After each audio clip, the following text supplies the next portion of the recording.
In the quaint town of Scoopville, two rival ice cream truck drivers, Lenny the Cone Cantaloupe and Sally Sprinkle Sundae, were known for their daily duels over who had the better ice cream.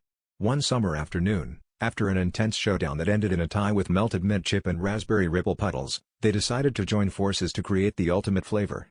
Armed with scoops, sprinkles, and an adventurous spirit, they concocted the Harmony Swirl, a delightful mix of salted caramel, lavender, and a hint of cayenne.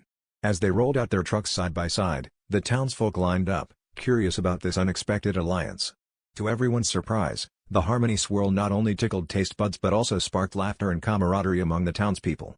By sunset, Lenny and Sally watched as their rival trucks, now emblazoned with scoop of happiness, served joy in every cone.